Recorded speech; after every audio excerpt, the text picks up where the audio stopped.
how to fix battery issue not charging past 80% on the Samsung Galaxy S24 series. First, tap on the home button to return back to the home screen. And from the home screen, swipe down at the top to open up quick settings. Then tap on the settings icon.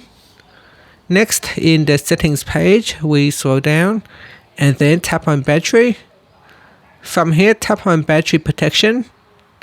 Then turn on battery protection.